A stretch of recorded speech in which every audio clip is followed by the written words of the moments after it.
Bonsoir et bienvenue à cette conférence si attendue. Nous avons le privilège d'accueillir M. Carl Johnson, qui connaît très bien l'histoire de la Maison Mère, ce lieu riche de signification, tant pour notre communauté que pour ceux et celles qui ont côtoyé ces lieux au fil des années. Cette bâtisse, imposante par son architecture et son empreinte dans notre histoire, dépasse la simple fonction d'un édifice.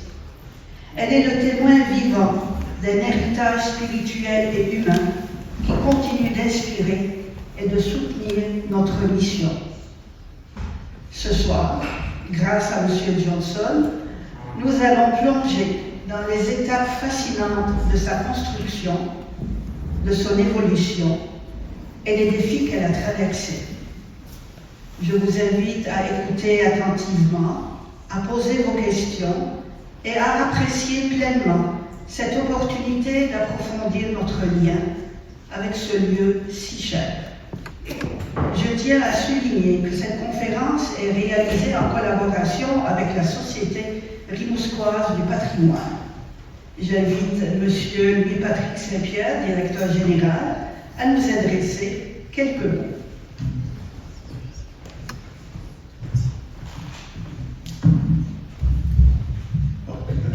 On m'entend bien. Merci beaucoup, Sœur Pauline. Bonsoir tout le monde. La bien en forme, c'est beau à voir. Je vais dire quelques mots, effectivement. Simplement pour vous dire, au nom de l'organisme, on est très fiers de s'associer à cet événement-là, à cette conférence. En fait, nous, à la Société rimousquoise du patrimoine, au centre de notre mission, on a la sensibilisation à l'importance du patrimoine bâti. Et qui dit sensibilisation, dit tout mettre en œuvre pour que l'information sur ce patrimoine-là soit accessible. Et c'est un petit peu dans ce sillage-là que cette conférence se situe, tout comme les partenariats qu'on fait plus largement avec la congrégation depuis cet été, en fait. Des partenariats qui nous amènent à réfléchir beaucoup sur l'avenir du bâtiment, qu'est-ce qu'on est appelé à faire dans le futur. Mais pour ce soir, je crois qu'on est bien accompagné avec Carl qui va en fait laisser la place plutôt à l'histoire de ce bâtiment. Donc, bonne conférence tout le monde. Merci.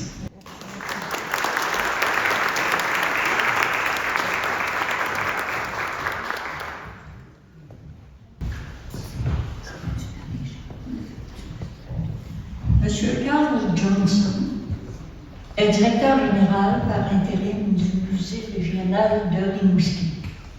Il y a exercé les responsabilités de conservateur de l'art contemporain de 1994 à 1999, puis de directeur général jusqu'en 2008. Il est consultant en muséologie et commissaire d'exposition. Il a occupé diverses fonctions à la Société rimousquoise du patrimoine au cours des 10 dernières années. Il est membre du comité des fêtes du 150e de la Congrégation des Sœurs de Notre-Dame du Saint-Rosaire. Il accompagne également le Conseil général de la Congrégation dans ses réflexions sur la relance du musée de la Congrégation. Et moi, M. Johnson, je me permets de vous dire que vous avez été très, très sobre et modeste dans votre présentation. Je vous souhaite une belle soirée.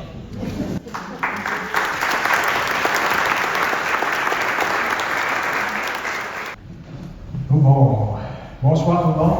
Bonsoir. J'ai besoin de passer la place un petit peu. Très heureux de vous accueillir, d'être présent, d'abord d'être honoré, même si je fais partie du comité qui organise cette activité ce soir. En fait, il m'apparaissait difficile d'inviter d'autres personnes à présenter une conférence si moi-même je n'y commettais point.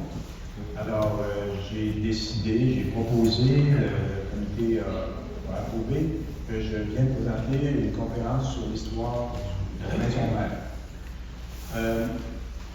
D'autre part, je voudrais juste préciser que, oui, semble-t-il que je connais bien l'histoire de la congrégation, mais cette histoire-là, elle s'est développée en accéléré, je dirais, depuis 2016. au moment où je travaillais à la Société Rimouskoise du patrimoine et au moment où Sœur Aurélia Cyr, qui est l'archiviste ici de la Maison Mère, m'ont ouvert les portes des archives de façon généreuse et en toute convivialité.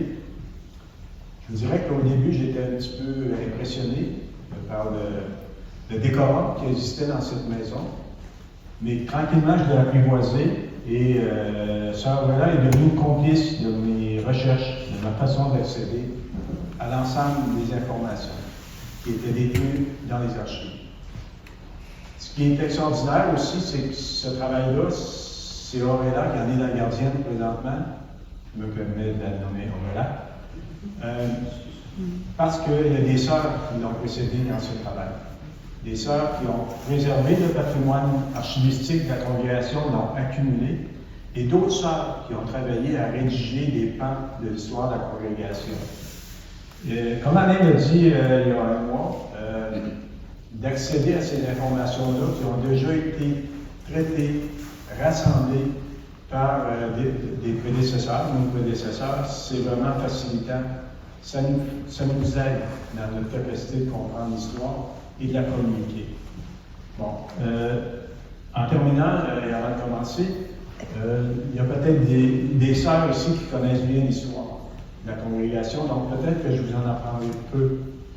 Mais pour les autres, pour le grand public, je pense que des intermédiaires comme nous, les laïcs, on est des partenaires de la congrégation dans cette volonté que cette histoire de la congrégation sorte de la maison et atteigne la population.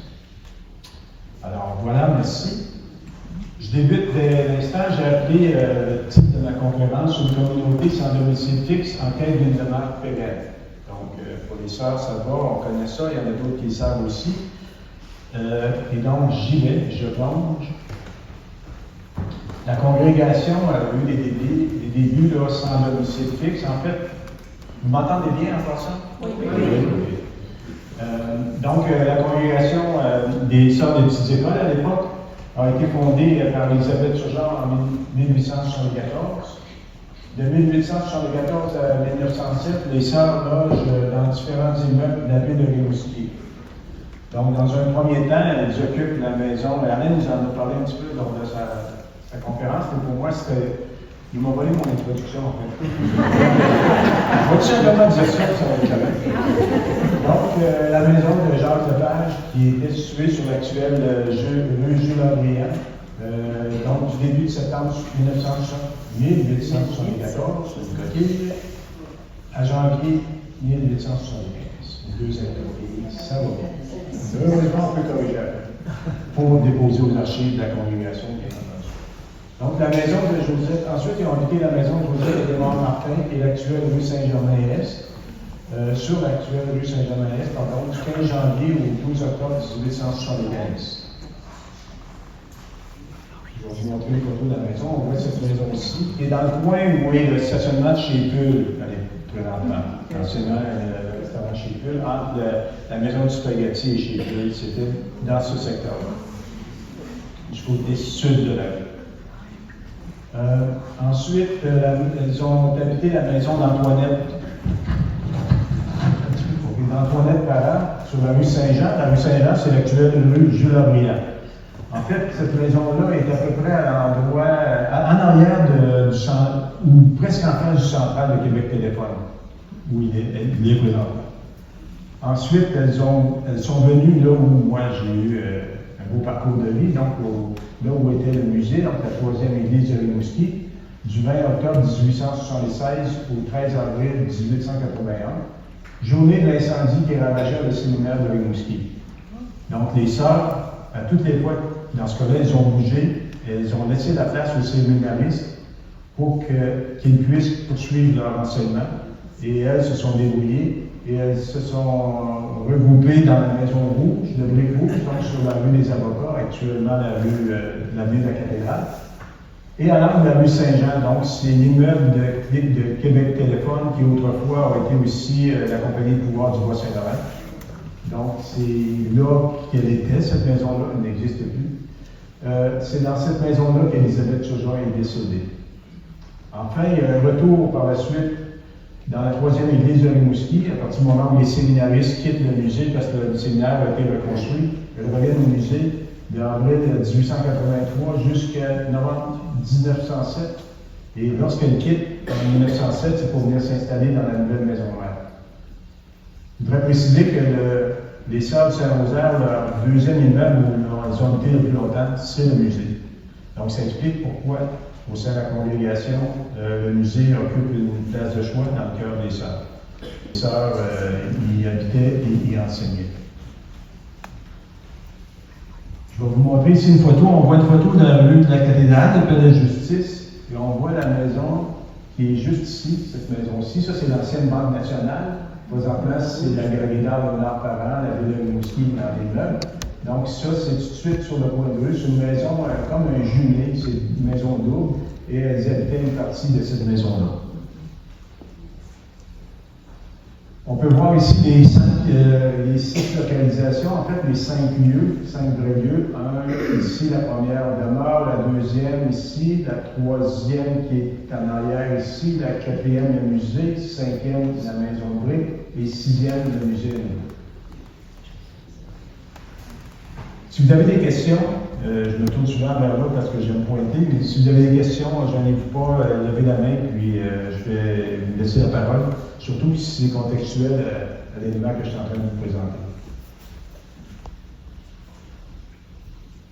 Tranquillement, les sœurs préparent, la congrégation prépare leur venue, leur déménagement, donc planifie les choses, commence par l'achat de 2 premières terres, la terre Saint-Antoine, Alain nous en a parlé il y a un mois, et la terre Saint-Joseph. En 1897 pour l'une et en 1899 pour l'autre. Encore installé dans le vieux couvent, les sœurs planifient la construction d'une nouvelle maison mère spacieuse située sur le coteau et surplombant la ville. C'est à partir de leur installation dans la nouvelle maison mère que la congrégation organise son mode de vie en se dotant des installations et des équipements afin de pourvoir à la vie de la congrégation. Avant de s'installer dans la nouvelle maison mère, on a des étapes qui ont été franchies. Premièrement, le 17 août 1904, la congrégation inaugure son cimetière par une bénédiction et avec la translation des restes d'Élisabeth Turgeon. Les restes d'Élisabeth étaient dans le cimetière près de la cathédrale et ils ont été transportés ici. La congrégation s'occupe dès 1897 d'acquérir la première vache. Évidemment, on a la première terre. Donc, au musée, évidemment, il y avait un jardin, c'est tout ce qu'il y avait dans le coin du musée. Il n'y avait pas possibilité d'entretenir et de développer une terre. Donc, les vaches, les premiers, en 1998, et ils voient la construction de la première étape en 1906, pendant que la maison mère était en cours de construction. Donc, c'est assez audacieux parce que c'est quand même des gros chantiers. Les revenus de la ferme permettent déjà de payer les intérêts sur le prêt pour la construction de la maison mère. Pour revenir à la maison mère, la structure de bois sur laquelle repose, la structure de bois de la maison mère, donc son carré, repose sur les murs de pierre recueillis dans les champs des terres Saint-Antoine et Saint-Joseph. Donc c'est assez intéressant ça aussi, de voir qu'on a défriché, on a travaillé les terres, on a épierré les terres, et ça a servi. Quand on marche dans le sous-sol, si vous avez l'occasion de visiter la maison mère, au sous-sol de la section centrale, ce que j'appelle la section centrale, c'est celle-là ici. Bien, on voit très bien les murs de pierre, de maçonnerie du sous-sol. Et dans certains cas, on voit même des détails, de types de pierres différents dans le type de maçonnerie qu'on peut retrouver. On voit ici la maison mère en cours de construction, une photo que j'ai découvert en préparant ma conférence parce que j'ai pu consulter et accumuler beaucoup de documents, mais j'ai pas eu le temps de toujours les éplucher, puis des fois je les consultais, mais je n'ai pas réalisé. Et là, j'ai retrouvé cette image-là, qui est assez intéressante parce qu'on voit en fait, pardon, j'ai fait la même erreur que mon prédécesseur. Donc, ici, ce qu'on voit, c'est qu'on est à l'arrière, on voit l'abside de la chapelle, donc ce qui est derrière nous, juste ici. Ça, ici, c'est la niche, l'ouverture qui permet de voir le vitrail qui est en haut ici. Et donc, on a une partie de l'aile ouest ici de l'aile centrale, mais de la partie ouest de l'aile centrale. Donc, ça, c'est avant 1906. C'est facile à dater, puis je vais vous préciser. En fait, là, ici, on voit un peu comme on le retrouve ici. Ici, on a un détail du portique qui a été fait après 1918, ou dans ces eaux-là. Parce que ici, ce qu'on voit, c'est l'immeuble avec les ailes latérales et ici un portique en bois qui a été déménagé, puis déplacé dans le cimetière en arrière pour devenir une chapelle funéraire. Parce que c'était temporaire pour les sœurs, ce petit portique-là. Le principe était de faire un portique, je vais revenir un petit peu plus tard. Je suis content que vous fassiez des découvertes. J'espère que vous avez remarqué une autre belle découverte, c'est la maquette de l'ordre, qui est exceptionnelle, je vais en parler un petit peu plus tard. Mais on a commencé, c'est drôle avec Pauline, une anecdote avec Pauline. Pauline m'a dit, bon, ta conférence, parce qu'Alain, lui, il avait, c'est généreux, je ne sais pas si vous vous rappelez, tout ce qu'il y avait avant, à cause de la ferme, c'est généreux. Elle dit, quoi, ça va être une maquette de la maison mère? Ouais, ok. Alors, après ça, j'ai dit, Pauline, il y en a d'autres, des maquettes. Fait que là, on a réussi à retracer les autres maquettes. Évidemment, la maquette du musée et celle-ci servent à chaque année lors du souper de la montée au commandement. Mais les deux autres ont été moins diffusés, donc j'espère que ça vous permet de découvrir. Donc, je passe ici. Donc, le premier bâtiment, ce que j'appelle la partie centrale, en fait, a été construit de 1904 à 1907 selon les plans de l'architecte L.C.A. Charret de Québec. Il y avait eu des premiers plans qui avaient été exécutés par Chanoine Bouillon. Chanoine Bouillon, c'est un chanoine, un prêtre, qui a joué dans l'architecture sans être architecte. Son chef-d'œuvre, en fait, était à Ottawa. C'est une chapelle extraordinaire qui est conservée au Musée des Beaux-Arts du Canada. C'est une orfèvrerie d'architecture exceptionnelle. Mais le chanoine Bouillon a fait plusieurs dessins aussi de la ville de Rimouski à l'époque. On a fait 2 bustes qui sont présentés à l'étage, ici dans les murs de l'étage, qui sont intégrés dans les murs de l'étage en haut. Donc, c'est un homme qui avait toujours des projets d'architecture, j'ai l'impression, sous la main. Et probablement qu'il y a eu des relations entre lui et la communauté, la congrégation, et qui a dit, je vais préparer les premiers plans. Souvent, les premiers plans, après ça, connaissaient un autre état parce que là, un architecte prenait le relais. Mais Chanoine Bouillon était plutôt actif de ce côté-là. Est-ce qu'on sait si c'était un monsieur de Bouillon de Rimouski? Je ne sais pas. Donc, il y a un premier contrat qui a été signé avec l'entrepreneur Hubert Morin. Et l'entrepreneur a commencé les travaux en 1904. Et malheureusement, il a fait faillite à l'automne 1906. Après avoir complété la maçonnerie, il couvert tous les meubles, autrement dit les toitures de l'immeuble. Tout l'intérieur reste à faire à ce moment-là. Donc, on a une ossature de pierre, avec probablement une ossature de plancher, mais il n'y a pas de finition qui est faite tant ça. Ce premier bâtiment est composé d'un port central orienté dans l'axe nord-sud. On le voit bien ici, l'axe nord-sud. Et ajusté de 2 ailes latérales. Je vais vous montrer une photo tantôt. Donc, 2 ailes latérales, puis c'est bien d'avoir la maquette. Donc, avec de chaque côté qui sont symétriques, donc vraiment une approche très classique dans le style architectural. Sont orientés des 2 ailes est-ouest. Et chaque aile latérale comportait 4 étages en plus du sol, bien entendu, et 7 fenêtres de chaque côté. En 1907, Henri-Thomas Caron de Saint-Aubert, sur la côte sud, agit comme contremaître des travaux. Donc, il est embauché pour prendre le relais de M. Martin qui n'a pas pu finaliser les travaux. Les travaux débutent donc le 12 juillet 1907 et le couvent est inauguré en novembre 1907. Donc, ça a été vraiment assez rapide. Et la bénédiction du courant a eu lieu le 8 août 1908. M. Caron, au moment où j'étais à la Société Rimouskoise du patrimoine, on avait lancé un appel à la population, on cherche des photos de votre cadre de vie, de votre maison, de vos grands-parents devant la maison, et ainsi de suite. Et il y a un monsieur Caron qui m'écrit de Saint-Paul. Il dit, moi, monsieur, j'aurais des cartes postales que mon grand-père a envoyées, qui était à Rimouski, qui a envoyé à son amoureuse à Saint-Paul, pendant qu'il construisait, qu'il travaillait chez les Sœurs du Saint-Rosaire à faire la maison mère. Fait que là, je suis allé à Saint-Paul en passant, j'ai ramassé les cartes postales qu'ils m'ont prêtées, j'ai numérisé. Et là, j'ai réalisé que je tombais dans une famille de constructeurs. Donc, Henri Thomas, c'est sa photo, en fait, il était avec son fils Joseph Thomas, des constructeurs, et leur père à eux était constructeur aussi. Cette famille-là a construit l'hospice des Sœurs de la Charité quand il a passé au feu. Ils ont construit, je crois, l'église de Saint-Anaclet et une autre église. Donc, c'est des constructeurs d'églises et de couvents de communautés religieuses. Et à cette époque-là, comme ça avait été dans d'autres époques, une congrégation ou une fabrique ou un évêque qui connaissait un bon constructeur, il développait son carnet d'adresse. C'était facile parce qu'il était toujours recommandé pour aller faire des constructions ici et là. Donc, cette famille-là a probablement profité de cette réputation-là. Ils ont bien travaillé parce que la maison est encore bonne.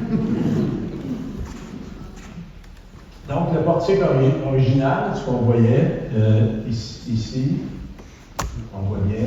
Donc, puis si jamais vous prenez une marche un soir, un jour, vous irez voir la chapelle funéraire est encore là, et capable vraiment de reconnaître les mêmes caractéristiques. Donc, on voit ici les meubles avec la nouvelle configuration, et on voit bien ici le portail, l'ornementation de pierre de taille qui a été fait ici. Ça a été conçu par l'architecte Pierre Lévesque. C'est intéressant parce que moi, je n'ai pas fait beaucoup de découvertes. J'ai vraiment, pour ma conférence, rassemblé l'information qui avait été accumulée au fil des années. Et c'est comme ça qu'on est capable de faire des liens. Mais c'est aussi important de nommer les artisans, les gens qui ont été impliqués dans ces travaux-là, dans le résultat qu'on voit aujourd'hui. C'est de reconnaître leur créativité aussi et leur contribution en fait à notre cadre bâti. Parce que l'histoire du patrimoine bâti, c'est pas juste quel est le style architectural de ma maison ou de cet immeuble-là, c'est aussi ceux qui y habitent, qui l'ont animé pendant des années ou des décennies, mais aussi ceux qui ont contribué à sa construction. Dans les premières années, j'ai eu moins d'informations sur les constructeurs, pas toujours d'informations sur les constructeurs, mais plus on avance, plus on en a. Donc, il y avait une chapelle, donc cette chapelle-ci, vous voyez bien la différence entre ce qu'on a aujourd'hui et ce qui était à l'origine. Donc, ça, c'est vers 1912, quand les sœurs ont commencé à pratiquer le culte. Auparavant, dans la chapelle, en fait, dans la pré-chapelle. Donc, au début, en fait, cet espace-là servait à entreposer des matériaux pour la construction, pour suivre la construction des corps intérieurs, l'embris de mur, etc., des portes, fenêtres, murs. Et par la suite, il y a eu la salle de communauté de la maison mère a servi de chapelle provisoire, donc de 1907 et jusqu'à 1909-1910. Moi, j'ai la date de 1919, comme quoi les sœurs commencent à utiliser la chapelle sans aucun décor ni pour le culte. On voit ici, au-delà du maître-autel, du chemin de soie qu'on voit ici, et il n'y a pas encore de vitrail ici. Donc, on voit bien qu'ici, en arrière, il y avait deux fenêtres et il y avait une abside, donc une forme circulaire, semi-circulaire en arrière, où la lumière pouvait rentrer. On voit aussi que les balcons ne sont pas là. On voit une structure ici métallique qui est prévue pour justement supporter les balcons. Et c'est tout. Donc, on va avancer. Les travaux pour la construction du décor de la chapelle se font de mars à septembre 1916 selon les plans de l'architecte Pierre Lévesque encore. Donc, Pierre Lévesque a fait à la fois le portique extérieur et des plans pour la chapelle ici. Daté de 1916, le 26 février dans ce cas-là. Par la suite, là, on voit comment les travaux ont été faits. Donc, on voit la chapelle qui est terminée. On voit des éléments du décor. On voit les fenêtres, on voit le vitrail en haut. Ici, on voit bien le vitrail qui est là. Et on voit les balcons en haut, et le juvé en arrière qu'on ne voit pas, mais qui est là aussi, les bancs, et ainsi de suite. On voit le décor au complet, avec même ici tout le décor qu'on peut voir ici. Le plafond. Pardon? Oui, et le plafond aussi à caisson, en dessous. Ce qui est intéressant, c'est que dans le cadre de mes pérégrinations dans la maison mère, j'ai eu le droit d'aller dans des locaux que tout le monde ne peut aller. Alors, je suis allé dans le grenier en haut, et je vous confirme que cet élément de décor-là a été retiré. On ne le voit plus ici, effectivement, lors de la désacralisation, et il est entreposé dans les formes de toit en haut au grenier.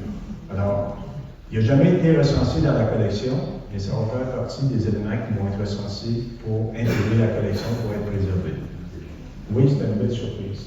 Mais quand on visite des lieux comme ça, moi je l'ai visité à plusieurs occasions pour le travail, entre autres, j'ai élaboré un inventaire des lieux de mémoire de la maison mère pour essayer de comprendre quels sont les lieux qui sont chargés de mémoire pour toutes sortes de la maison. Ça m'a permis de visiter tous les locaux. Et c'est là qu'on a un œil averti, qu'on regarde les détails, qu'on est attentif à plusieurs éléments. Et des fois, dans des lieux comme ça, on se lève les yeux parce qu'on cherche, il y a sûrement quelque chose ici qui était entreposé et qui a été oublié, qui était là, qui existait. C'était le cas pour ça. Je ne veux pas m'attribuer la découverte de ça. Le principe, c'est qu'il était à la bonne place, qu'il n'y a personne qui a pensé à dire c'est trop, ça, on va jeter ça ou on va voler ça. Des gens oubliés étaient là, c'est ça qui a permis sa conservation. Oui, c'est assez important. En fait, c'est un ruban en bois, qui est sculpté en bois, il est magnifique. Pardon? Parce qu'on a désacralisé la chapelle. Quand on désacralise à l'époque, on désacralisait, on enlevait tous les éléments, tous les signes religieux. On enlevait le clocher. À l'époque, les églises qui étaient désacralisées. Le musée, c'est la même chose. Donc, le musée a perdu tout son décor intérieur. C'est la fabrique Saint-Fabien qui l'a acheté. Et le clocher a été retiré. On a plutôt mis un clocheton. Qui identifiait les meubles comme étant une école. Parce que toutes les écoles avaient un clocheton à l'époque. Fait que oui, il y a une codification aussi des signes religieux et des signes distinctifs. Maintenant, on ne retire plus les clochers parce que ça défigure trop. Puis, en fait, c'est ce qui fait partie de l'élément important dans le paysage urbain. C'est par le clocher qu'on se dirige dans une ville, des fois. Mais auparavant, c'est ça la tradition. Bonne question, merci. Donc, le vitrail, il a été acheté le 14 juillet 1916 par M. Léonard de la Ville de Québec pour emmener l'abside du cœur de la chapelle conventuelle. Donc, on le voit bien ici en haut. Auparavant, c'était la lumière naturelle qui venait de le révéler, en fait. Mais maintenant, quand le chantier de la Grande Chapelle a été fait, on a démoli l'abside en arrière pour s'adosser directement au mur principal et on a fait comme une boîte lumineuse pour permettre, encore une fois, de voir le vitrail, qui est, oui, un élément du patrimoine religieux, mais aussi un objet religieux. On a gardé excusez-moi. Le chemin de croix, excusez-moi. On a fait la même chose avec ça. On en garde quelques-uns, mais les autres sont retirés. Donc, l'autre chose qu'on avait, c'est qu'en haut au Jubé, il y avait un ordre casarin, le bus 1033, ils sont du fait d'ordre de la série 806 à publier du nom Souvenir des Noces d'Or. Il a été acquis en 1924 lors du 50e anniversaire de la congrégation qui avait été instaurée en 1874. Donc, les sœurs savent marquer le temps de leur histoire. Elles savent aussi prendre le temps d'accumuler les pécules qu'il faut pour pouvoir acheter ce qu'il fallait. Fait que le crédit, là, très peu pour elles. Elles travaillaient vraiment fort pour accumuler ce qu'il fallait pour pouvoir payer ce dont elles voulaient se procurer. Donc, c'est quand même 31 ans après l'ouverture, après leur installation ici, qu'elles ont eu cet ordre-là. Donc, l'orgue était au-dessus au-dessus de la porte centrale de la chapelle. Il a joué ses dernières notes en mai 1958. Et là, moi, curieux comme je suis, sachant que c'est un casal, je demande à la sœur Auréla, avez-vous des plans, des dessins, là? Non. On n'a pas ça. Je vais prendre une chance, je vais écrire à Casablanca Frère. C'est comme dans la demi-heure suivante. Oui, voici, c'est l'opus 1033, puis là, ils m'ont envoyé des numérisations de plans et d'élévations qu'ils avaient fait à l'époque pour implanter cet ordre-là ici et convaincre la congrégation que c'était là que ça, qu'il est dans le domaine. Donc, c'est extraordinaire. Moi, c'est ça qui est appréciable dans la recherche, c'est de trouver et de mettre en lien des documents qui construisent une histoire, mais qui la documentent davantage. Donc, une dernière messe est célébrée dans la chapelle le 26 octobre 1959. Bon, la photo date pas de là, la photo date de 1921. Mais la photo, c'est surtout pour vous montrer la partie arrière, justement, avec les galeries ici, avec l'abside qu'on voit, donc le vitrail était situé ici. Donc, on voit très bien, et tantôt, vous viendrez observer, mais les cheminées, tout était pas mal identique à ce que c'était en réel. Donc, la maquette est vraiment intéressante pour ça. Et les photos viennent assurer que c'est vraiment réaliste comme maquette. Les travaux intérieurs de l'aile centrale seront parachevés en 1928 avec les travaux de finition et les travaux d'autres travaux vont être faits au gré des besoins. Je vous montre un plan ici du deuxième étage qui est vers 1904 où on savait déjà la destination des différentes pièces. Dans ce cas-ci, ici, je ne suis pas capable de lire, mais on voit quand même ici, ça c'est la partie haut, le Juvé et compagnie qui est en haut. C'est vraiment intéressant. Donc, on voit l'occupation, la définition des pièces dans la maison mère aussi. Et ce qui est intéressant, c'est qu'au troisième étage, ici, les sœurs ont pu faire des travaux dans une salle où le bureau des infirmières. Et ont dégagé les murs où on voit la maçonnerie du bâtiment de l'intérieur. C'est vraiment beau à voir parce que ça nous rappelle aussi que derrière le placo-plâtre ou le plâtre, il y a des pierres, il y a du vivant qui est derrière tout ça. Et ça fait partie de l'architecture du bâtiment.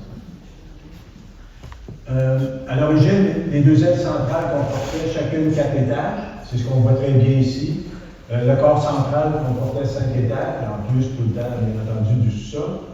Et elle était coiffée d'une toiture à 2 versants. 2 versants comme ici, 2 versants ici, évidemment, pour la finition. C'est plus élégant de la finir comme ça, de ce côté-ci et là.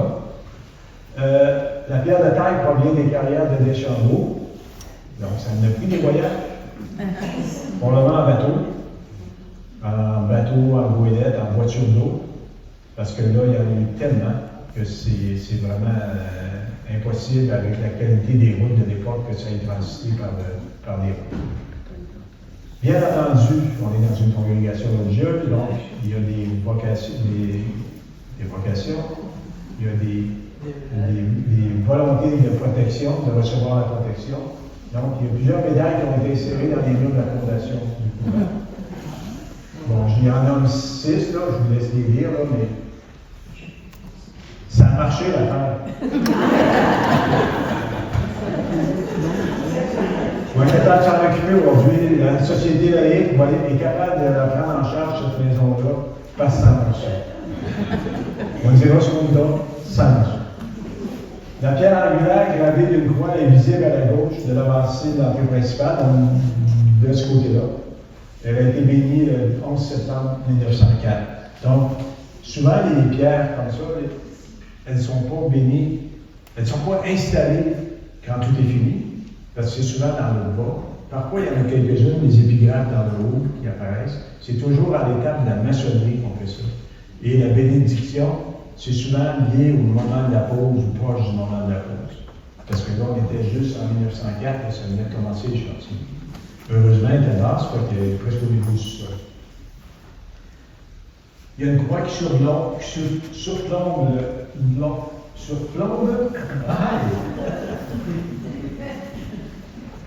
le clocher. Donc, dans les archives encore, on trouve c'est qui? C'est une œuvre de Maxime Morancy, un forgeron de 3 pistoles. Elle a été installée le 27 mars 1907. La cloche est bénie le 18 mars 1909 sous le nom de Marie-Joseph Élisabeth. bien sûr, Elisabeth, Romuald pour Monseigneur Sylvain, Majoric pour Monseigneur Bodieu, qui était un bienfaiteur de la congrégation. Aussi, il a donné des objets, entre autres une statue à la congrégation. Et François Xavier, tout ça a été fait par Monseigneur André Albert. Il s'agit d'une cloche du fondeur campaniste Paccard, située à Sévrier-Lac d'Annecy, en France. Il faut encore des cloches en passant cette entreprise. J'ai fait des recherches aussi, j'ai trouvé de l'information sur la cloche en allant fouiller sur le site de cette entreprise. Donc, elle faisait 397 livres et elle a été achetée auprès de M. Émile Morisset, agent de Québec. Elle avait été installée dans les jours suivant sa bénédiction. Il faut comprendre que le rituel de bénédiction d'une cloche, c'est au niveau du plancher des vaches que ça se fait. Donc, oui, peut-être monter sur une table ou quelque chose comme ça. Et après, on partait et on allait installer la cloche. Donc, c'est pas quand elle était installée qu'elle était bénie, mais vraiment à notre niveau. C'est souvent des cérémonies importantes aussi pour la situation de chaque cloche. Le clocher. Le clocher avec la croix ici. On voit bien le toit, une partie du toit aussi. Et enfin, on voit la cloche ici, avec il y a des écritures. Bon, vous n'êtes pas capable de lire, moi non plus, mais j'ai certaines photos où on est capable de retracer les écritures. Malheureusement, la cloche, on ne l'entend pas souvent. Ça, on l'a entendu le 18 novembre dernier, quand on a fait la montée au couvent neuf avec les sœurs, mais on ne l'entend pas si souvent que ça. Au funérailles, c'est ça. On va essayer d'introduire une tradition dans le moment heureux. Pourquoi pas? En fait, ce qu'on oublie, c'est que ce sont des signaux sonores, les cloches. Hein? C'est des signaux qui sont importants dans une ville, dans une communauté. Il faut juste se rappeler ça. On serviloge pour voir à trouver quelque chose. En juillet 1930, on procède à la construction d'une nouvelle usine moderne. Donc, on voit un peu la modernité, ce que c'était en 1930.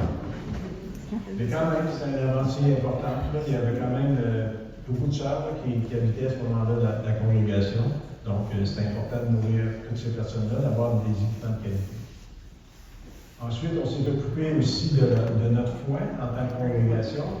On a construit une grotte, la grotte Notre-Dame de Lourdes en 1936, grotte qui existe toujours à l'extérieur, derrière, dans les jardins, qui est protégée d'ailleurs, qui a été citée dans le règlement de citation de la ville de Rimouski.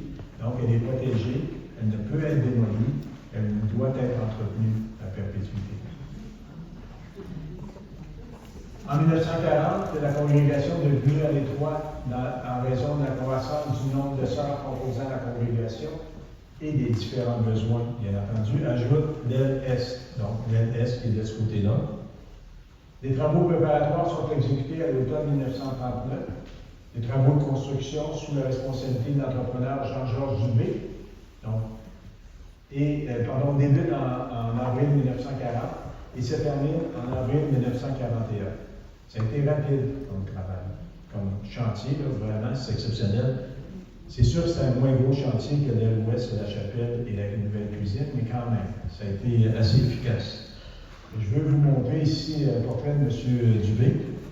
M. Dubé a habité cette maison-là, c'est lui qui l'a fait construire, qui est situé au 233 rue Saint-Germain-Ouest, à l'entrée de la ville, en fait, presque en face du monument au Brac, qui a été déplacé là. Oui, tout à fait à côté. Alors, cette maison-là a été reconstruite après le feu de 1950, parce que sa première maison a passé au feu de 1950. Et il a rebâti une deuxième, un peu dans le même esprit que la première, mais avec des matériaux de qualité plus résistantes au feu. L'autre maison était en bardeau de sel et en clin des fois, ou en bardeau aussi de bœuf. Mais celle-ci en pierre de taille et avec une toiture en cuivre lui assurait d'une certaine manière une pérennité davantage accrue de la maison. Je trouve ça important aussi de mettre des visages de la population, des acteurs de la ville ici qui ont participé à la volonté des sœurs de bien s'organiser. Évidemment, ils ont été payés pour ça, ce n'était pas des bénévoles, mais c'est quand même des gens, les sœurs avaient aussi la possibilité et se préoccupaient peut-être de ça, de se tourner vers des entreprises locales pour les aider à passer à travers l'ensemble de leur chantier. M. Dubé est un exemple. C'est le type de travail qu'on peut faire à la Société Rimouskoise Patrimoine, de mettre en lien les propriétaires, leur métier, leur entreprise, leur habitation, les chantiers qu'ils ont pu faire ou d'autres éléments qui ont pu contribuer au camp de bâtir Rimouskoise. Particulièrement les constructeurs et les entrepreneurs, parce qu'évidemment, eux sont très actifs sur le territoire. Après la construction de l'Est, les sœurs font ajouter un étage. Donc, on est ici. Là, on a 4 étages. On va rajouter un étage, ça devient 5 étages. Ils transforment la toiture en toit plat ou toit bassin et ajoutent vers l'Est 5 autres fenêtres. Parce que l'aile Est, c'est à peu près ici. Et pour la rejoindre, elles construisent. Quand on se promène dans la maison, ici, on voit bien les portes coupe-feu qui, maintenant, sur là-dessus, c'est des portes qui donnent sur une galerie.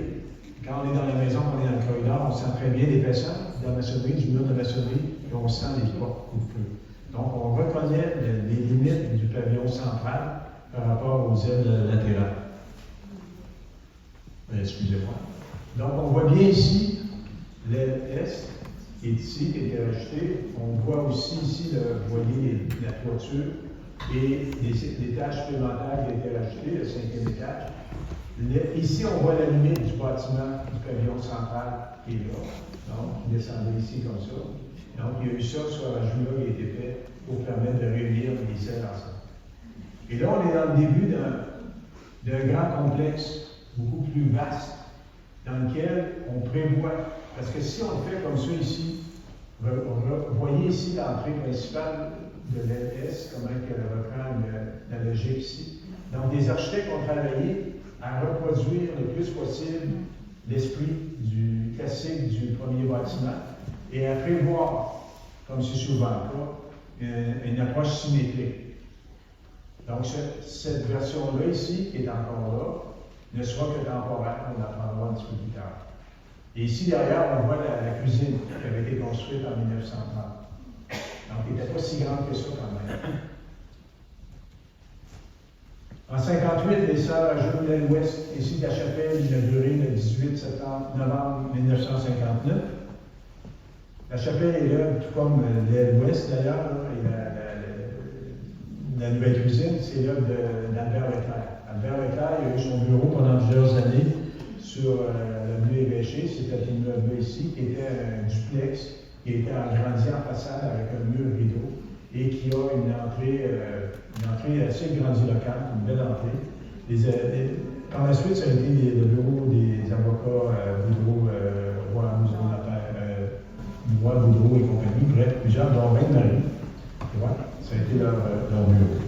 Et aussi, la bibliothèque, on parle, la librairie, on parle. Qui était là-dedans? Oui. Okay. Bon. C'est ça le partage. Et l'histoire, la connaissance de l'histoire se fait souvent par le partage d'informations. Sinon, on laisse chacun dans nos silos, on a de la difficulté après ça à établir des liens. Merci. C'est le même architecte de la construction. Tout à fait. Non, les vieilles Saint-Pédis, c'est pas Leclerc. Les vieilles Saint-Pédis, c'est Lepage. Je fais un Lepage, les vieilles Saint-Pédis, mais Leclerc a fait le séminaire à Rimouski. Il a fait plusieurs autres bâtiments à Rimouski, des bâtiments institutionnels. Effectivement. Gaston Martin et. Pardon? C'est Gaston Martin et Germain Lepage avec nous de Saint-Pédis. Oui, c'est vrai, avec Gaston Martin, tu as raison, Michel. Pardon? Donc, le constructeur, c'était M. Eliud Pelletier. Puis, M. Pelletier avait sa maison au coin de la rue Réelle et Saint-Germain-Est. Donc, on voit sa maison ici.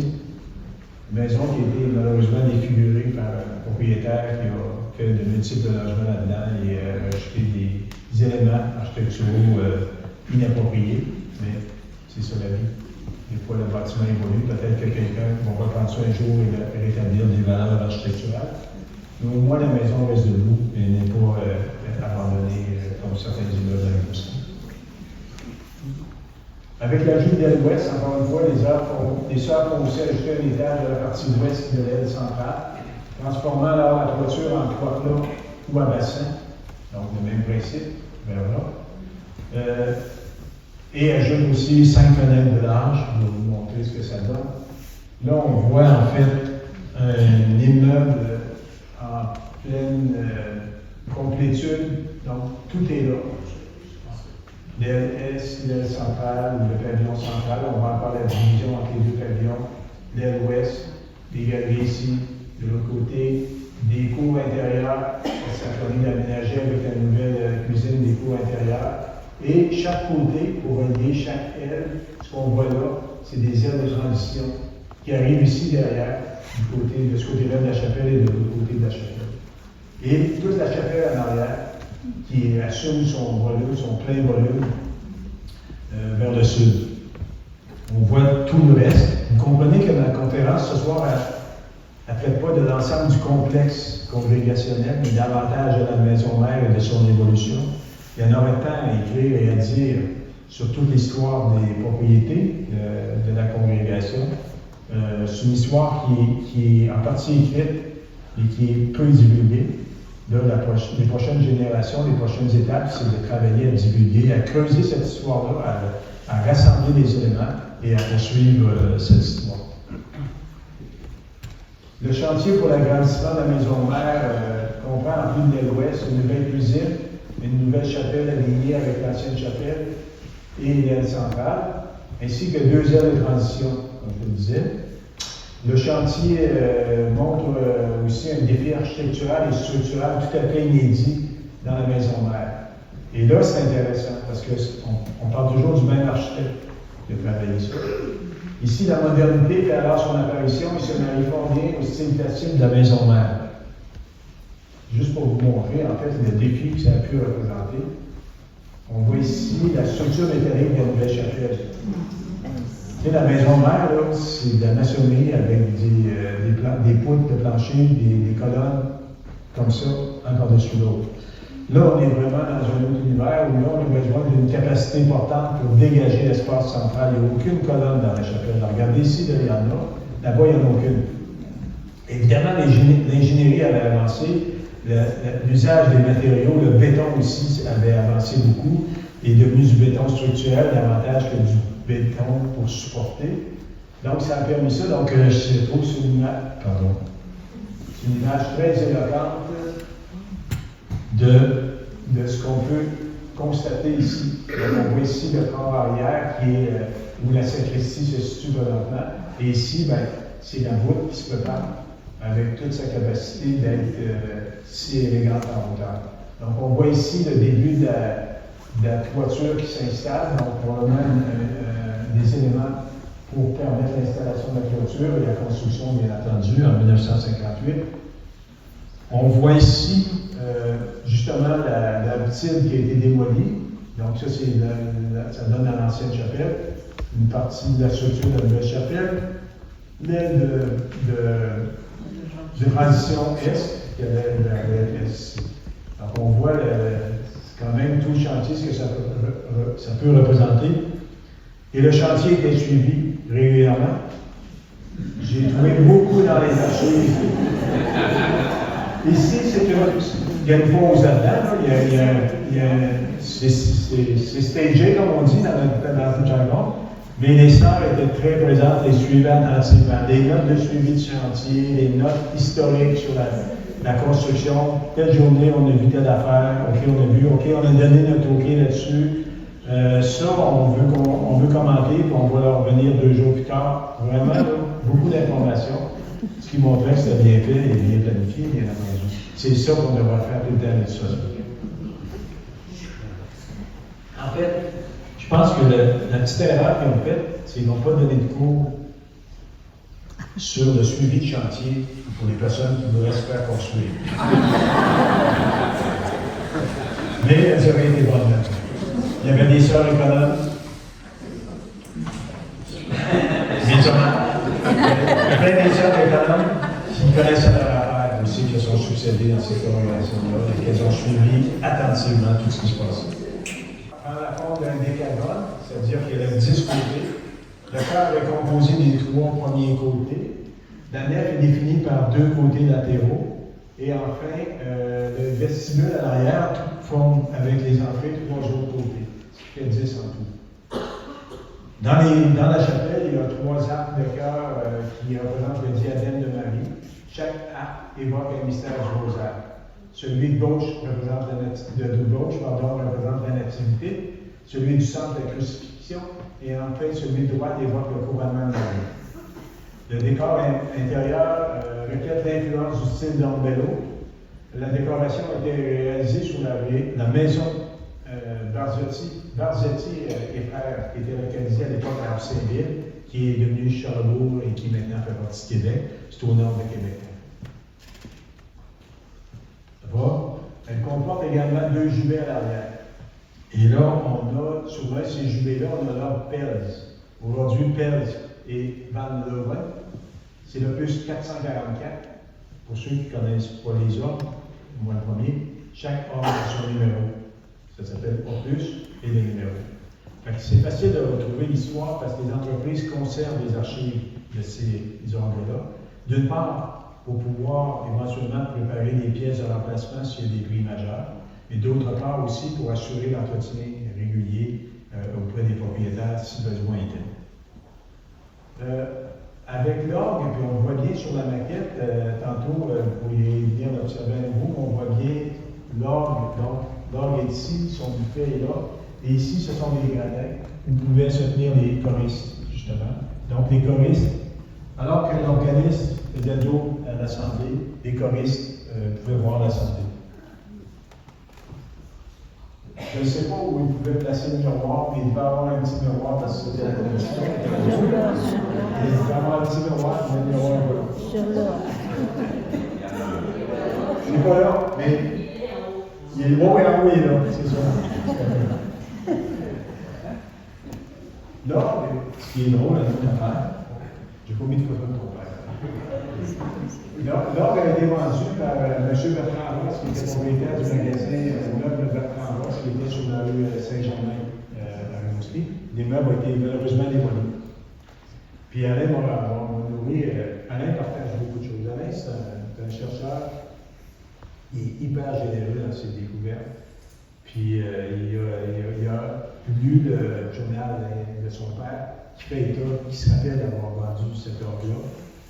Et il mentionne qu'il y a eu des suites à ça, il y a eu tout il précise même dans ses notes tout le décorum pour l'inauguration, comment il devait être habillé, comment M. Ross devait être habillé pour l'inauguration, mais aussi que Monseigneur Parent lui a dit, écoute, je résume, je viens de Saint-Fabien, tu devrais aller voir le curé de Saint-Fabien pour y vendre un ordre. Dis que c'est moi qui l'ai. Oui. Et il y en a rendu là. Mais écoutez, moi quand j'ai appris ça, en fait, d'abord quand j'ai vu dans les notes, c'était M. Ross qui l'avait vendu, je me suis dit, M. Ross, il vendait des meubles, il ne vendait pas des ordres. Mais il y a eu une opportunité comme ça qui est arrivée dans la possibilité qu'il puisse être représentant. Et il a pris sa carte et il s'en est occupé. Et ça a diversifié le marché, ça a permis au magasin de poursuivre ses activités, éventuellement, et ainsi de suite. Vous voyez aussi que des fois, sur un représentant de Québec ou un magasin d'ailleurs, là, c'était de Rimouski encore une fois. Peut-être un hasard, mais en même temps, c'est une belle réalité qu'on constate. L'installation de l'ordre a été faite par la Société Pratt de Montréal et débute le 2 septembre 1959.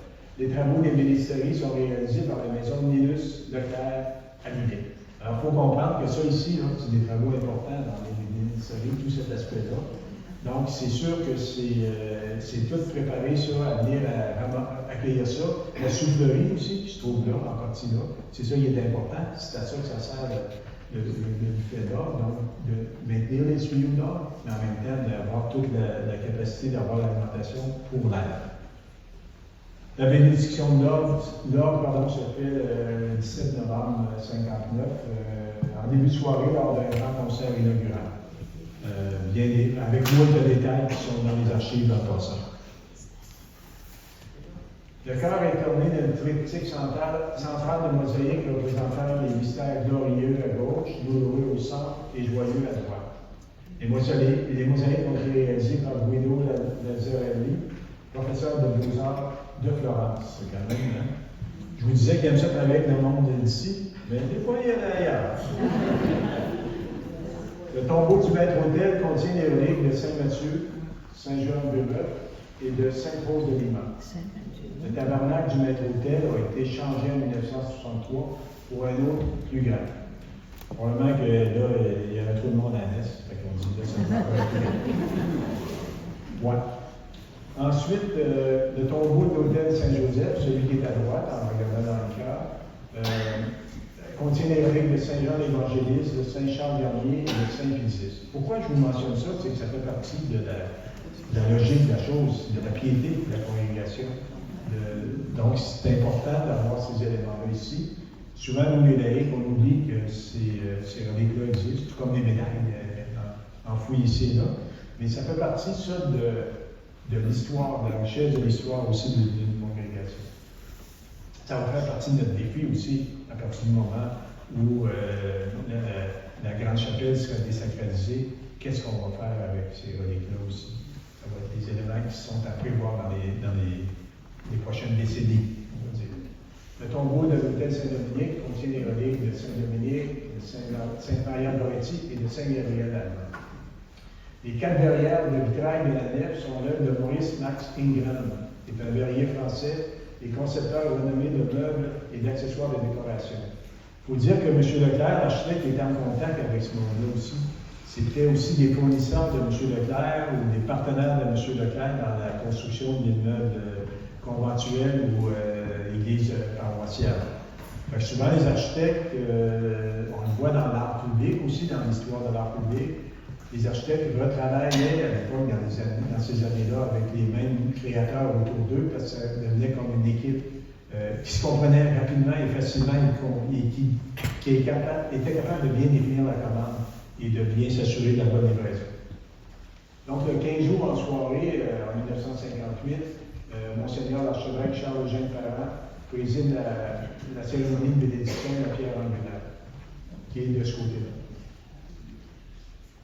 Là, j'aimerais vous amener dans la maison mère, ça regroupe plusieurs fonctions. C'est un milieu de vie, mais c'est un milieu de vie avec un ensemble de besoins et de services qui sont nécessaires à tout milieu de vie. Nous, dans notre maison, on n'a pas de la place pour faire ça. Mais dans un grand immeuble comme celui-là, les sœurs ont volonté d'être autonomes et d'assumer elles-mêmes des tâches par les sœurs qui les faisaient, se sont outillées, se sont donné plusieurs types de locaux. Bon, évidemment, outre les chambres, les dortoirs, j'en montre un ici, le dortoir qui est au 4e étage, les bureaux, des classes, des réfectoires, parloirs et tout ce qui touche à l'alimentation et au culte. Ça, c'est l'horloge. La maison mère a compté de nombreux locaux ayant des fonctions utilitaires pour combler plusieurs besoins de la congrégation. Là, je vais vous en présenter quelques-uns avec des photos et je finis avec une liste d'exemples. On voit ici l'atelier de tissage et même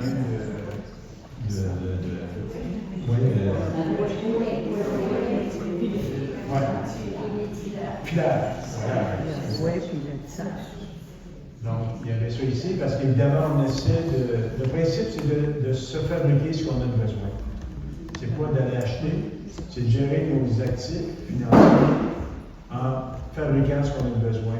Ça faisait des éléments qui étaient moins dispendieux à acquérir. Et surtout avec le nombre de sœurs en grande croissance. Elles ont été jusqu'à 1000 ici, là, habitées dans la maison mère. Ça en prend des couvertures, ça en prend des vêtements, ça en prend plein d'affaires. Des coiffeuses, et ainsi de suite. Donc, atelier de tissage, de 2 rues différentes, à 2 époques différentes. Ensuite, la boulangerie. Je ne sais pas si vous le savez, là, mais ça en mange du pain, ce qu'on a. C'était un beau four à pain. Pardon, c'était un beau gros four à pain. Excusez, un beau qui malheureusement n'existe plus aujourd'hui. On voit encore la Chine dans ce local-là, qui était plus tard un local d'art plastique. Mais c'est vraiment, il y avait non seulement ça, il y avait 2 locaux en face de ça, la panetterie qu'il y avait, c'est pour déposer les pains chauds pour qu'ils tiédissent et rafraîchissent, parce que c'était trop chaud du côté du four à pain. Fait qu'il déplaçait de l'autre côté et remplissait ça, les tablettes se remplissaient. Fait que le pain, mais il faisait pas des cuites à tous les jours, mais quand même, c'est beaucoup de pain. Comme on dit, bien du pain sur la planche. Oui, l'atelier de fabrication de Jésus-Tire. Ça, écoutez, j'ai pu le photographier avant qu'il soit démantelé. Malheureusement, il a été démantelé. Mais j'ai fait quelques photos, presque à l'improviste, comme ça, je suis rentré. J'ai oublié le nom de la soeur qui s'en occupait. C'est ça. Donc, ils m'ont permis de faire les photos, donc j'ai pu ouvrir à l'ouverture, puis on a vu ici des petits Jésus de cire, de différents formats, et son atelier, une partie de son atelier ici. Trésor, un trésor, magnifique. Bon, après ça, la buanderie, une des premières buanderies qu'on peut voir ici. Donc, ici, on est à repasser les ouais, c'est la calandre, c'est ça, justement. Il devait faire chaud là-dedans. Ensuite, ici, un atelier de fabrication de statues, là, on est en train de les peindre. Donc, on avait des besoins parce qu'il y avait des couvents aussi, fait qu'on voulait envoyer des statues dans les couvents et ainsi de suite. Puis, le principe, c'était de les fabriquer soi-même. Donc, on avait des moules, on peut les fabriquer, les peindre et ainsi de suite. L'imprimerie. Moi, je n'ai pas les noms de tout le monde en tête, là, mais oui. Mais ce qui est bien, c'est que l'imprimerie a permis aux sœurs de produire beaucoup de documents imprimés. Des livres, des pamphlets, toutes sortes de documents qui se retrouvent aussi dans les archives, évidemment. Elles étaient autonomes, elles n'avaient pas besoin d'aller à l'extérieur. Il y avait un atelier de composition, et ainsi de suite, il y avait tout. Alors, ici, c'est l'atelier de fabrication de vêtements sacerdotaux. On voit ici sur le mannequin. Donc, avec des machines à coudre et tout le tralala. Et parmi les autres fonctions, on avait une salle, je donne des exemples, pour l'extraction et le traitement du miel, parce qu'on a eu ici un rucher très important. Une beurrerie, pharmacie, laboratoire de chimie, une salle d'embauchement même.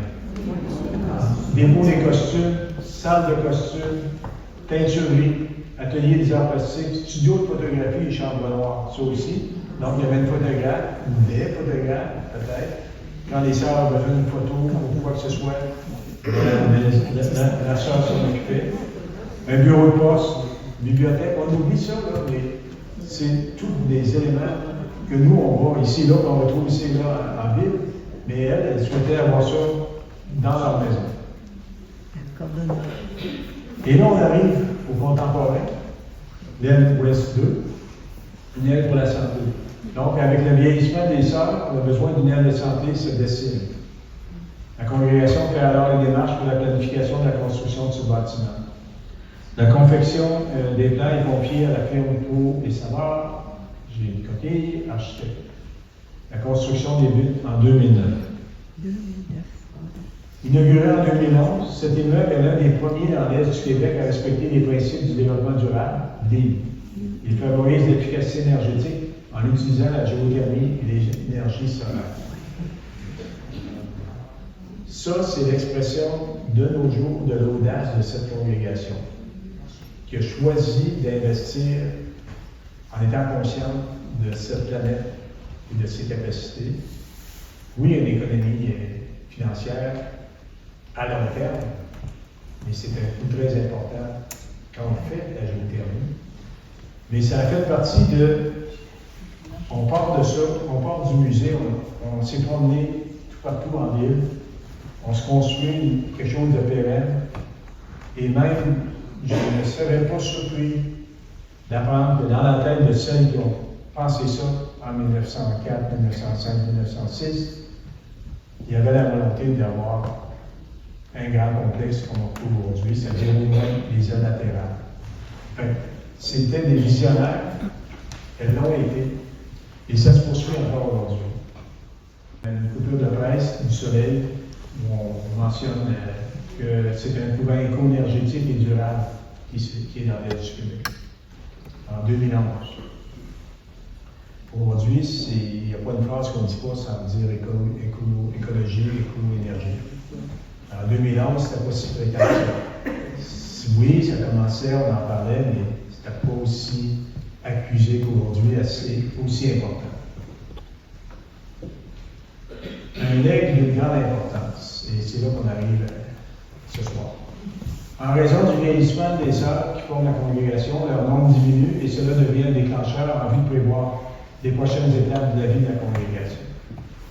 Le Conseil général réfléchit pendant quelques années afin de trouver une manière de transférer la propriété de la maison mère et assurer sa pérennité sous la responsabilité d'autres acteurs.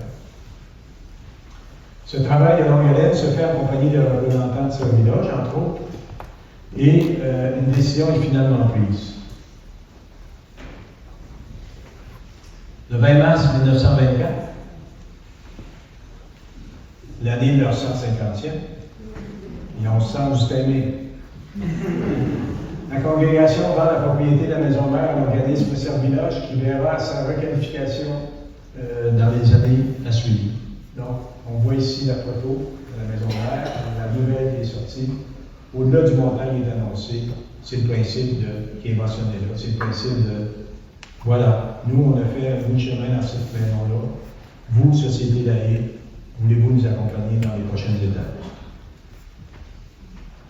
Donc, l'année de son 150e anniversaire, la congrégation reprend son statut de locataire. Vous vous rappelez, hein, au début, 6 demeures avant d'arriver à devenir propriétaire. Donc, comme à ses débuts. Cette fois-ci, sans devoir déménager, mais plutôt réaménager et se préparer à vivre en cohabitation avec de nouveaux voisins. Ça aussi, c'est de l'audace. La maison mère est cependant entre bonnes mains. Sa nouvelle vocation va contribuer à perpétuer les valeurs de la congrégation et maintenir cet important actif au service de la collectivité rimouskoise. Alors voilà la fin de mon chapitre sur l'histoire.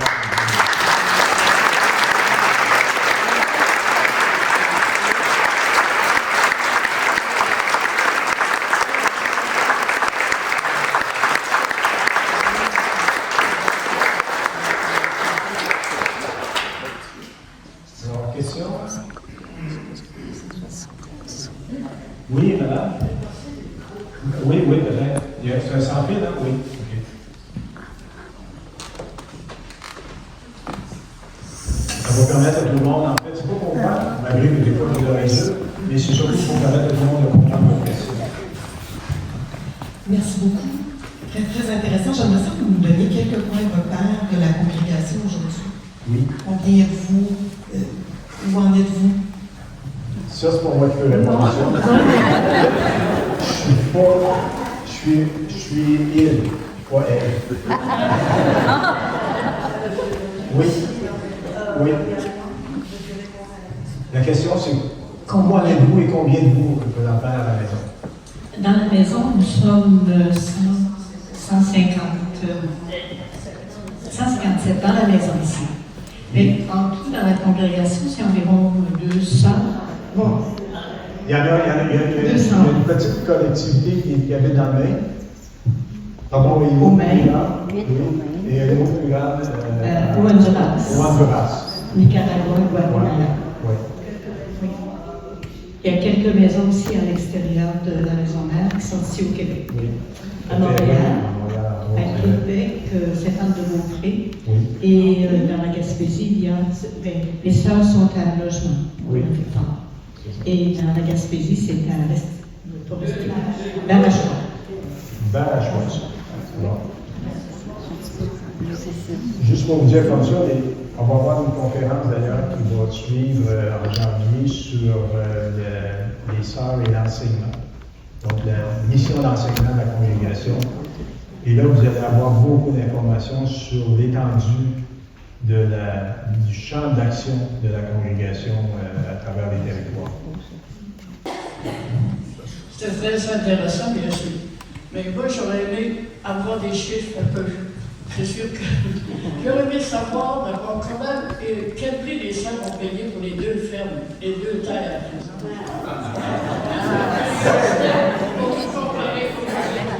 Alain? Il y en a des meilleurs que d'autres. Moi, je suis bon dans les années. À dédommer les chiffres, mais ça fait des années. Oui, alors bonsoir. En fait, pour la terre Saint-Joseph, où se situe le couvent présentement, c'est 1 000 $ en 1897. Et la terre, c'est la terre Saint-Antoine ici. Oui. Et puis la terre Saint-Joseph, qui est à peu près vis-à-vis de l'Université du Québec, c'est en 1898, c'était 3 000 $. Oui, c'est ça. Et puis il y a eu d'autres terres ensuite, mais c'est les deux principales. Ouais.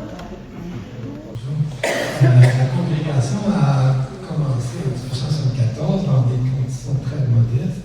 Puis 30 ans après, on a construit une maison mère très grande qui a dû coûter très cher. Est-ce qu'il y a eu un Julas brillant? Il y a eu qui a fourni cet argent-là? Oui, dans le cas, ce qui a mis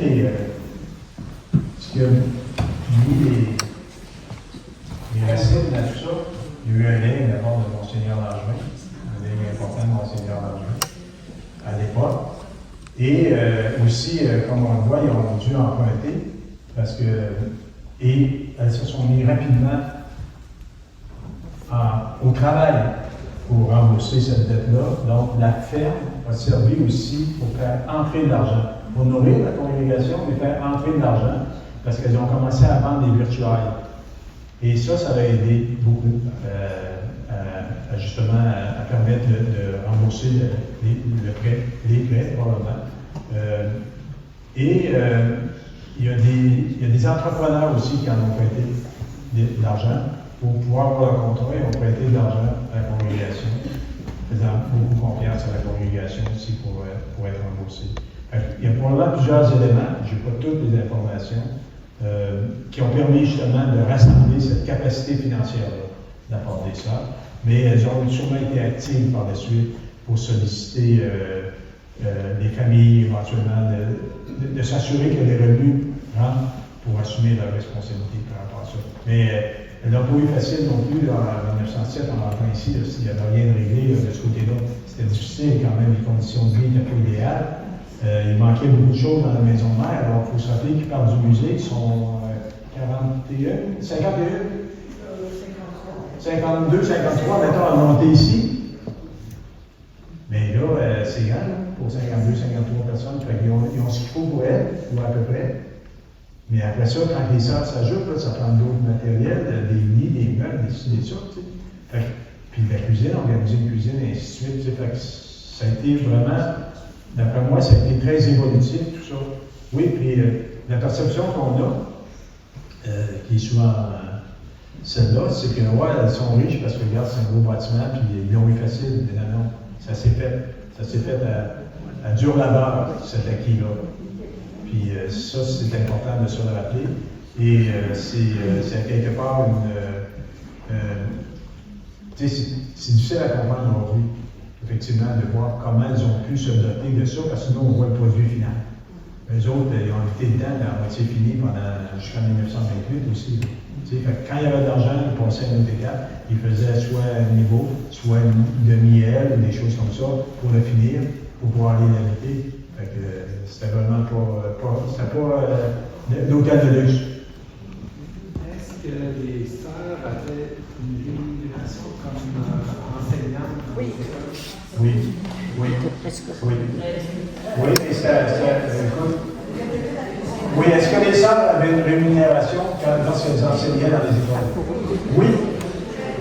C'était comme la grosse peine, c'est 100$ pour l'année. Les premières missions qu'ils ont faites à Saint-Godefroy et à Port-Daniel, ça ne devait pas être ça. Puis ça, c'est en 1878 à peu près. C'était au tout début, en fait. Fait que là, ils sont partis, puis il n'y a peut-être pas tant d'argent que ça qui est rentré. Mais progressivement, avec les conseils scolaires de l'époque. C'est sûr, il était payé, mais il est payé moins cher qu'une personne laïque. En plus, parce qu'il disait, ben, vous êtes sœurs, c'est votre responsabilité de ça, on va vous en payer une partie. Oui, c'est pour moi qui conduis, c'est toi. Merci à l'excellente présentation. Vous avez parlé d'un peu les contributeurs au niveau ébéniste, décorateurs, tout ça. Au niveau de la nouvelle chapelle, la provenance des matériaux, entre autres, vous avez vu des informations? Oui, je ne l'ai pas mentionné effectivement. Mais c'est un arbre qui vient d'Italie, si je me souviens bien. Et oui, c'est un arbre exceptionnel. En même temps, c'est beau. En même temps, ça pose un défi. Parce que là, vous voyez ici l'acoustique, comment l'acoustique est bonne ici. Et quand on va dans la grande chapelle, c'est de l'écho parce que ça mettait des mesures les fois qui ne fait que répercuter le son. Mais c'est une nouveauté, une unité vraiment exceptionnelle. Donc, la grande chapelle, elle est aussi protégée par le règlement de citation de la ville de Rimouski. Donc, tout ce qui compose les murs, l'apparence des murs, du plafond, du plancher, est préservé. Moi, je voulais dire que, concernant le financement, quand on regarde les journaux de l'époque, on voit souvent qu'il y avait fréquemment des aides spéciales dans les églises pour la construction de l'église, pour la construction de différents. Alors, il y a beaucoup de contributions aussi de la population qui s'est faite dans les projets de religieux qu'il y avait en général. Je ne sais pas, je ne sais pas pour ici, mais l'autre élément que je voulais mentionner, c'est que ce que je voudrais rendre hommage aux sœurs, c'est justement le travail extraordinaire qu'ils ont fait de conserver, d'entretenir leur immeuble, qui fait qu'ils lèguent à la société un patrimoine qui est en parfaite condition, qui va pouvoir continuer d'être transformé pour répondre aux besoins de la société. Et ça, je peux dire que l'expérience montre que les pouvoirs publics font pas ça. On a souvent des meubles beaucoup détériorés qui sont très difficiles, qu'on risque de perdre. Alors moi, je vous dis, bravo pour l'ensemble de votre œuvre et pour cet aspect-là aussi. Merci.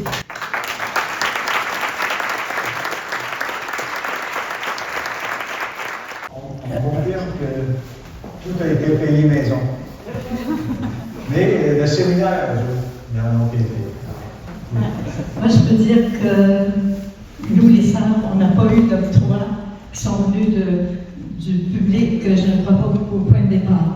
Je pense que si on a réussi à tenir une maison, à construire une maison de cette qualité, c'est parce que les sœurs ont travaillé, elles se sont mises ensemble, on a mis en commun nos avoirs, alors ça a contribué à apporter. Et moi, je suis entrée en 1962, pour vous dire un petit peu dans quel ordre de paiement on avait. En 62, c'est quand même pas si loin.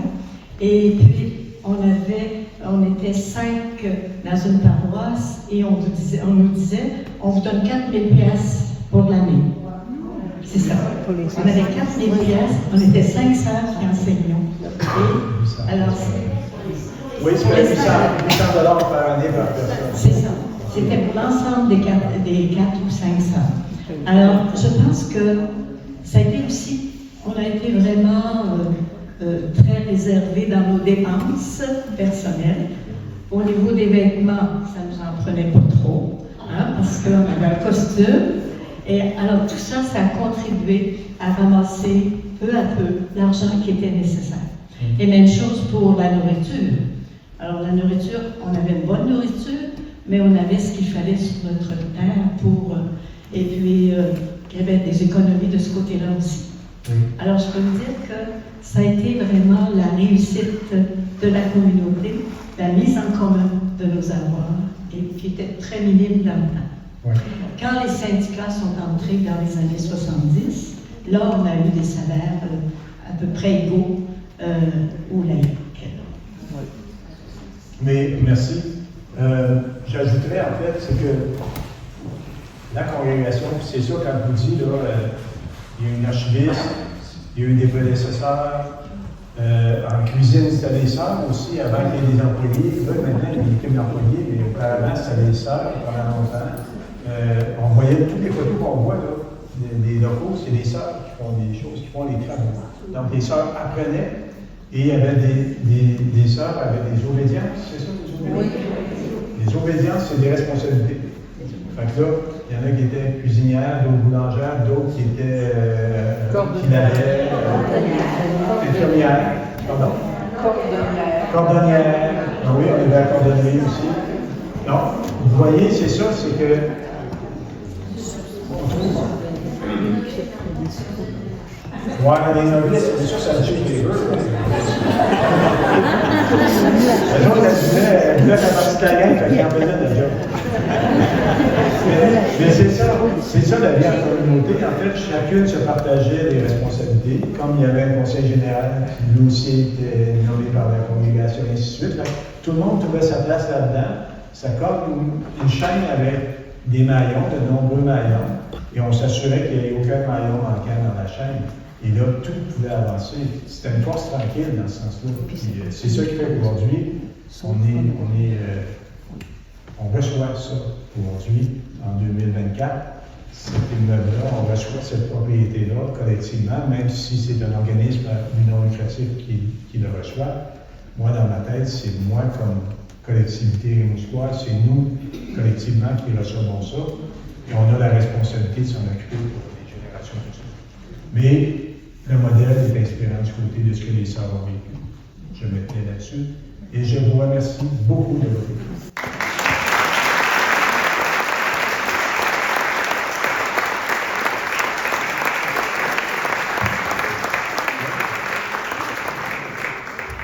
Alors, vous comprenez que j'ai le privilège de remercier Carl. Marie-Marthe qui l'a présenté, Carl, Pauline, on fait partie du comité des 150 ans des Sœurs avec Isabelle Rioux-Beaupré et de Serviloge et d'autres partenaires aussi. Est-ce qu'il y a d'autres qui sont dans la salle ce soir? Cécile Marie. Oui, Cécile Marie Adela, bien sûr, membre de la communauté. Donc, c'est un beau mix de laïcs et de représentants des sœurs. Et puis, Carl, merci beaucoup. C'était vraiment très intéressant de ramasser des choses qui plaisent. Et j'ai fait un lien entre ta conférence et celle d'Alain. Quand il nous dit qu'on a ramassé des roches dans les champs pour construire surtout la partie du solage, pas les dernières pierres, dans une quantité importante aussi, bien, ça a permis de transformer des terres de roche en terres arables productives. Parce que Alain nous a expliqué que les fermes des Sœurs du Saint-Rosaire étaient une ferme modèle pour tout le bassin normand. Et donc, elles étaient productives. Et c'est sûr que dans les questions de revenus, il y a eu des revenus liés à la ferme. Puis on a vu tous les concours remportés par les sœurs lors de la conférence d'Alain. Ça ne donnait pas nécessairement des sommes d'argent, mais ça permettait une reconnaissance, une spécialisation du monde agricole. En plus d'être d'excellentes enseignantes, elles étaient aussi de bonnes fermières.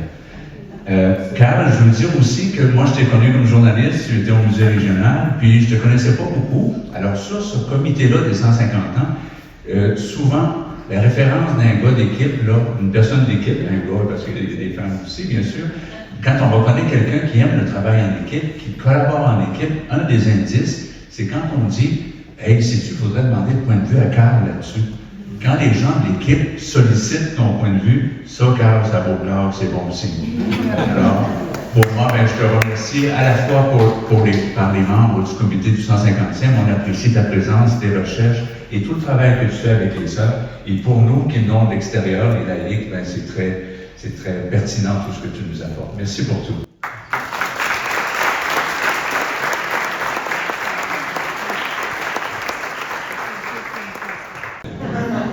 Merci encore une fois, Carl. Je vais vous inviter tout à l'heure, dans quelques secondes.